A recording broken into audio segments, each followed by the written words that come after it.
sétimo ano, tudo bem com vocês? Eu sou Viviane Santos e hoje eu serei sua professora de língua portuguesa, tá certo? Como sempre, a gente está aqui ao vivo dos nossos estúdios, mas eu gostaria de lembrá-los que essa aula fica disponível depois que ela acaba, tá certo? No nosso canal lá no YouTube e também no app do Educa Recife, você pode baixar no seu celular, pelas lojas do seu celular, tá certo? Tanto do iOS quanto do Android. Tá aí o QR Code na sua tela, aponta a câmera do seu celular, faz o download para poder participar e conversar aqui com a gente ao vivo enquanto a aula acontece. Eu não estou sozinha, não ando sozinha jamais, então temos aqui Jéssica, que vai fazer a nossa tradução para a língua brasileira de sinais, e já já eu conto quem é que está aqui no chat comigo, tá certo? Ou já posso contar?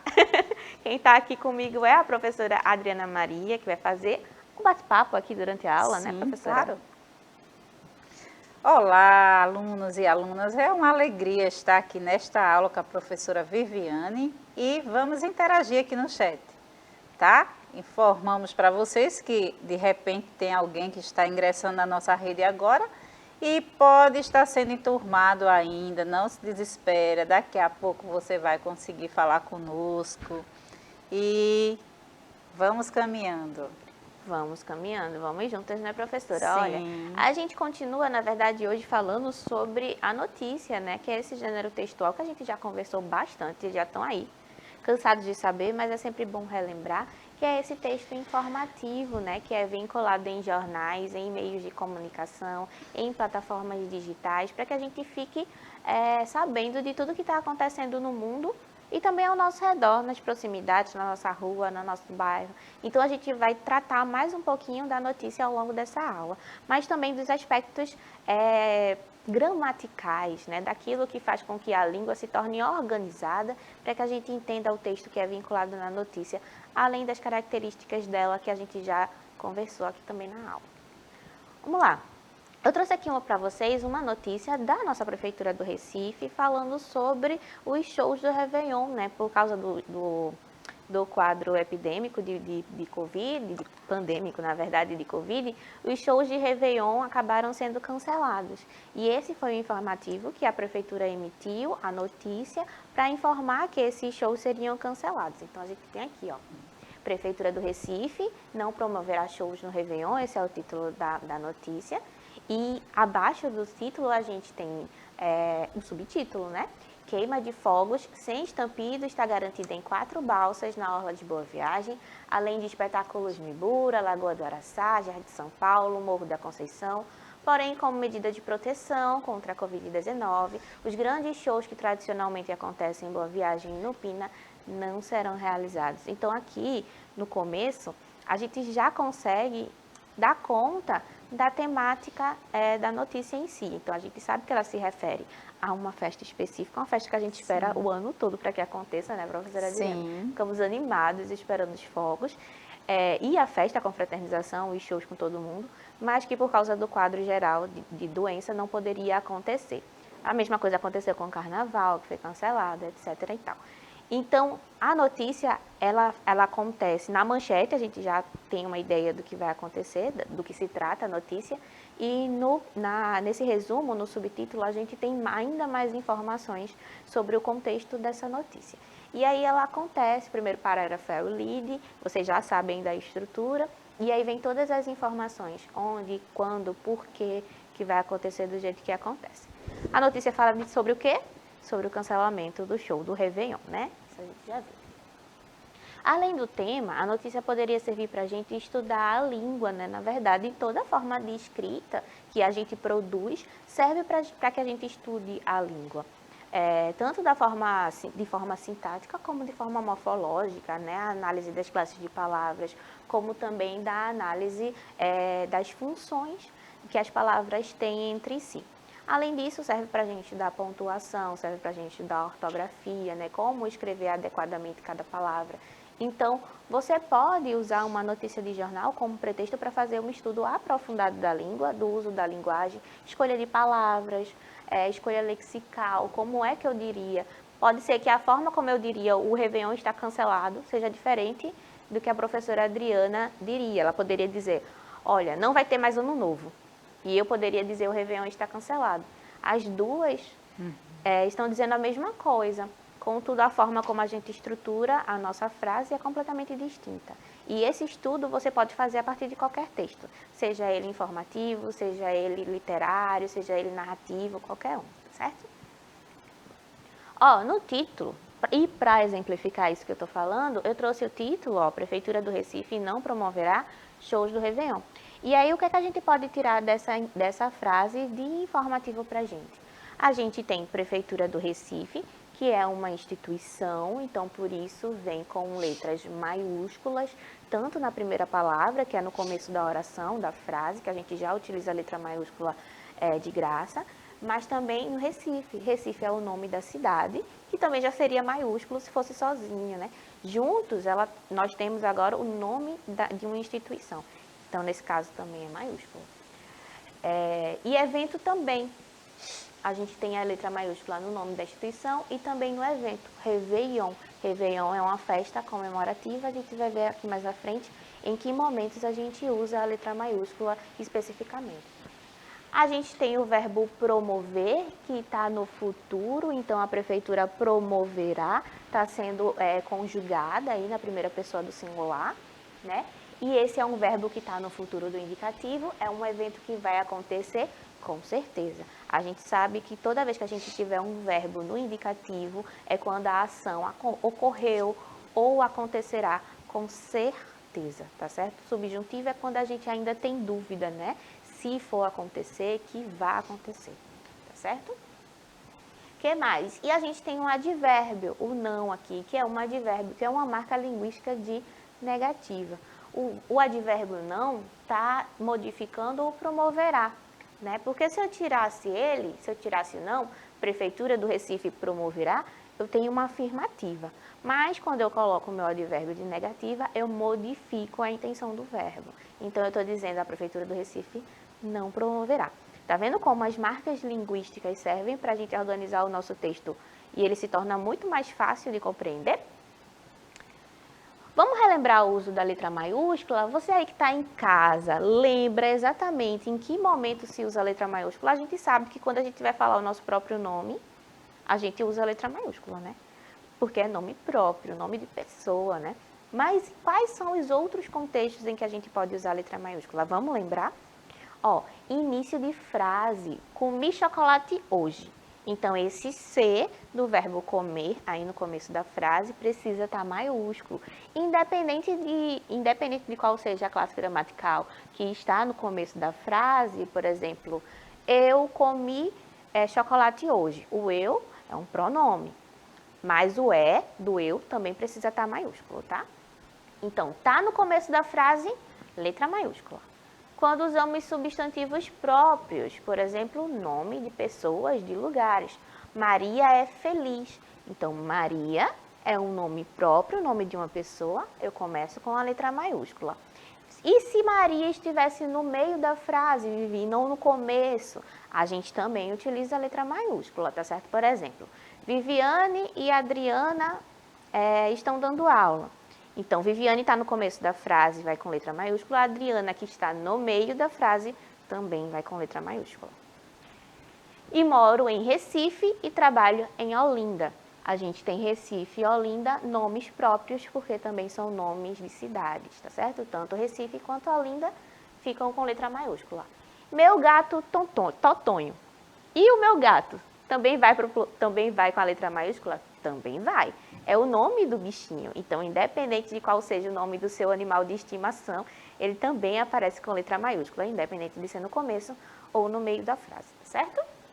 Detalhe, o nome ganha a letra maiúscula quando for nome real, imaginário ou mitológico. Não é só nomes reais que ganham letra maiúscula. Então, por exemplo, a gente tem Zeus, Antônio, Chuquita, nomes, sobrenomes e apelidos também. Então, por exemplo, o meu nome é Viviane, mas o meu apelido é Vivi.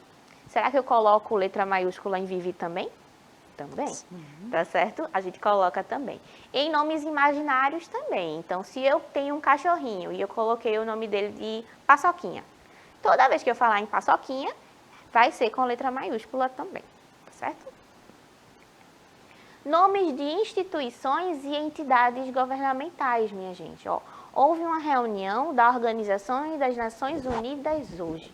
Então, a Organização das Nações Unidas é o nome de uma entidade, de um órgão. Toda vez que aparecer o nome de entidade ou órgão, a gente coloca a letra maiúscula no começo das palavras. Não das preposições, tá vendo o das ali? O das continua pequenininho, mas o que for nome próprio vai com letra maiúscula.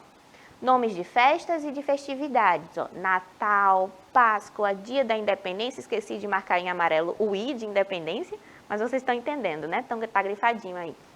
Do mesmo jeito que Réveillon, Ano Novo. Então, todas essas datas comemorativas a gente grifa com letra maiúscula.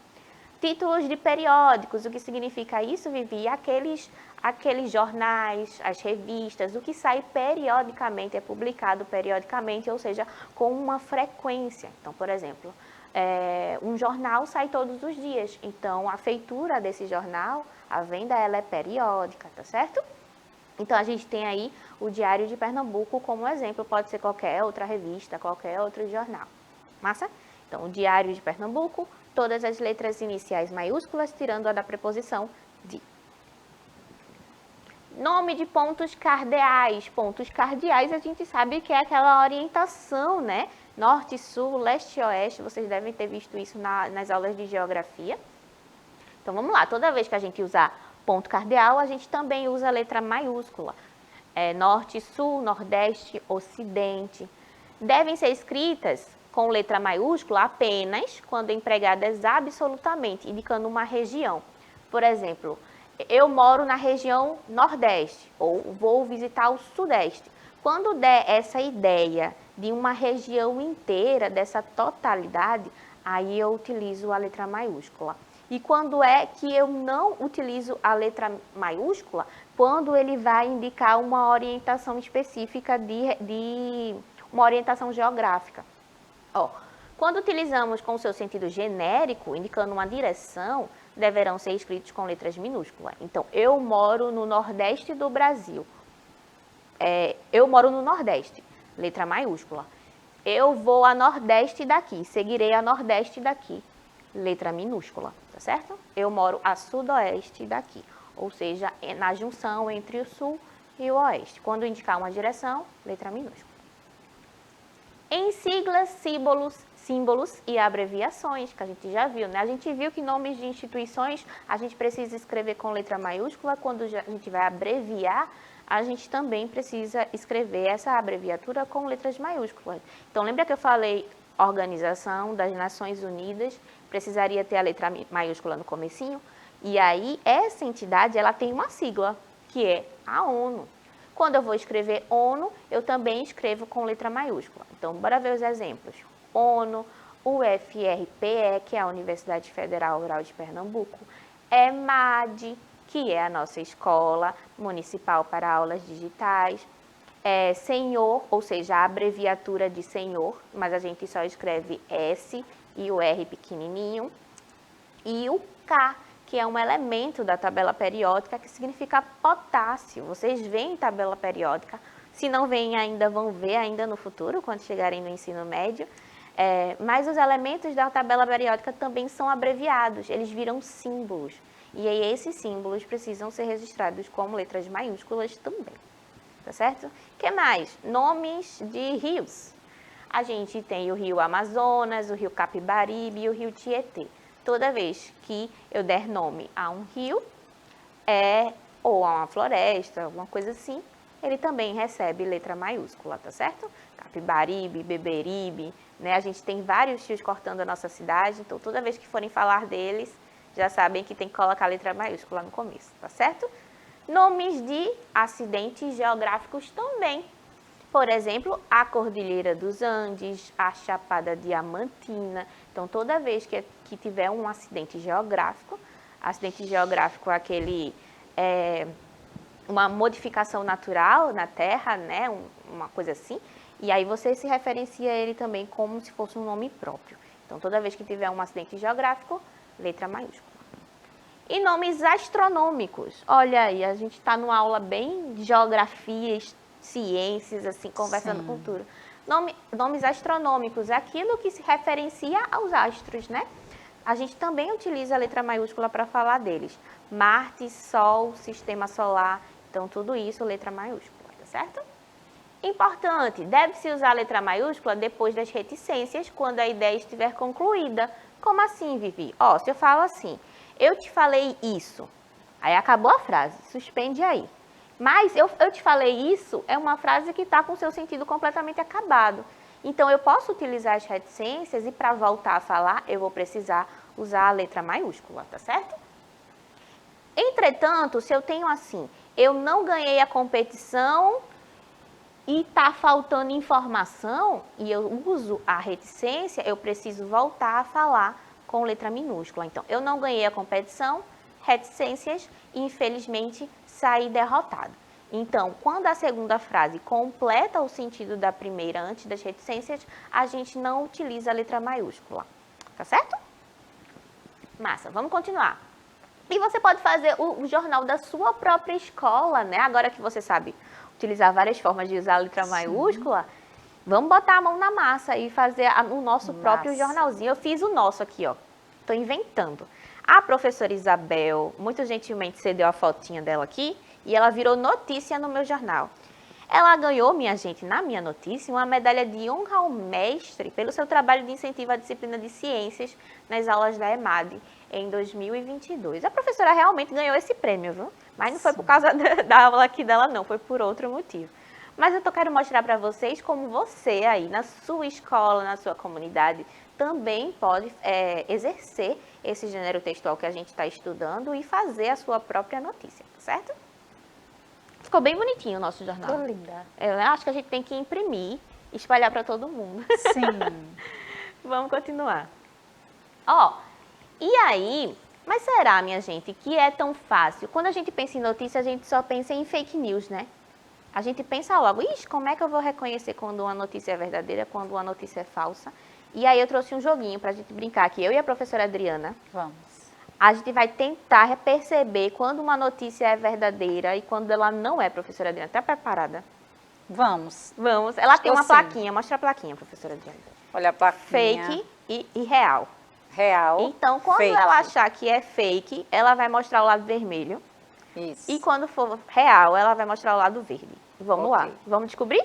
Vamos? Vamos lá. A primeira notícia, professora Adriana, ó, 70% dos brasileiros não leram nenhum livro em 2014. Nossa, será que isso é verdade ou isso é mentira?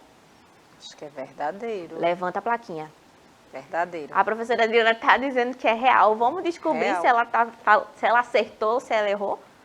É verdade. Verdade. Olha como isso é grave, Gravíssimo. professora Adriana, né? 70%. É muita gente. É muita gente. E aí, Precisamos ler, minha gente. precisamos ler. Como é que a gente muda esse quadro? Incentivando a leitura, fazendo leituras coletivas. De repente, se você não consegue ler um livro sozinho ainda, porque não tem o hábito, chama alguém para ler com você, o seu pai, a sua mãe, de repente seu irmão. E aí, juntos, cada um lê um pedacinho. Quando vê, já acabou o livro todo. Isso. Né? E aí você não entra nessa estatística aqui de 70% de brasileiros que não leram nenhum livro, minha gente. É muito preocupante, né? Demais. Ó, próxima notícia, professora. Vacinas contra a Covid-19 instalam microchips no cérebro humano. Isso é verdade ou isso é mentira? É fake. Não tem nem dúvida, né, Não professora? tenho nem dúvida. Essa é fake. Vamos ver? Olha, fake news. Essa é clássica já. Clássica. Desde que começou a pandemia, a gente já viu muitas fake news aqui com relação à vacina. A gente já... Ô, Vivi, dá Diga. até para cantarmos aquela música. Mentira, mentira, mentira. Eu sei que é mentira. Professora Adriana, eu não conheço essa música não, É mas uma eu música assim, acredito, eu acredito em você. Bem Então, mentira isso aí, tá? Pronto. Bem fake. Agora temos até trilha sonora. É. Se eu soubesse, tinha trazido a música. Ó, próxima, Adriana. Uma tartaruga levou uma advertência por atrapalhar o trânsito nos Estados Unidos. E aí, minha Eita, gente? será que isso é verdade? Eu acho que é fake. Tu acha que é fake? Vamos descobrir? Vamos.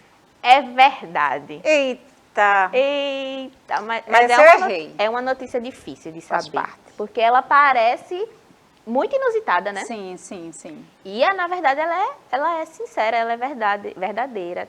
E aí eu trouxe essa matéria, assim, exótica, Sim. para mostrar para vocês que nem sempre só porque uma coisa é um pouquinho esquisita, um pouquinho diferente, que ela é fake news, tá certo? A gente descobre a fake news muito indo através da fonte, através das informações que estão contidas na notícia, e da forma como ela circula, né? Se ela está num meio oficial, numa página oficial de um jornal sério, aí é muito mais fácil da gente consumir sem se preocupar se ela é fake news ou se ela não é, tá certo?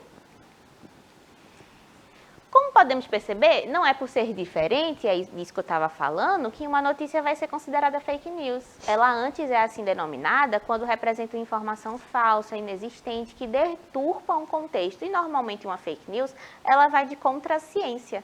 Ela quer ir contra a pessoa, uma autoridade científica, alguém que estudou para aquilo, para derrubar ali o seu ponto de vista, que é o ponto de vista da ciência, tá certo? Então, nem sempre quando você vê uma reportagem esquisita ou estranha, ela significa que ela é uma fake news.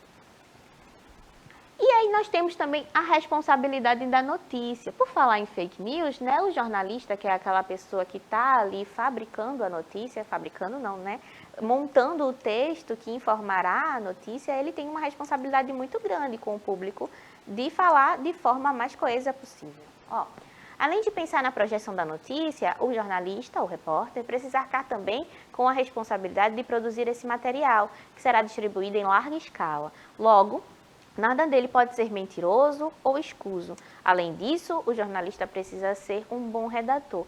Escuso é aquele negócio que a gente não consegue entender direito. Então, na notícia, os fatos precisam estar organizados de um jeito que não causem dúvida, que não causem dupla interpretação daquela pessoa que lê a notícia. Quando a gente vai para um texto literário, a gente percebe que, às vezes, o mesmo parágrafozinho, um lê uma coisa, o outro lê outra, e entendemos coisas diferentes. Mas na notícia não pode ser assim, tá certo? Precisa ser um texto objetivo. E aí eu trouxe uma manchete, eita, que ficou bem clarinho, eu vou ler para vocês, ó. Uma manchete que foi mal redigida. 2 mortos andavam pelo elevado que desabou sobre 2 carros onde estavam as outras 2 vítimas. Veja só que confusão danada é esse título dessa reportagem. E aí fica confuso. Eu tenho 2 mortos que estavam no elevado, 2 mortos andavam pelo elevado. Como é que morto anda? E a gente já não sabe. A pessoa que redigiu isso estava um pouco confusa, né? E aí é papel do jornalista também organizar essas ideias. Ó, o título anterior foi realmente mal redigido.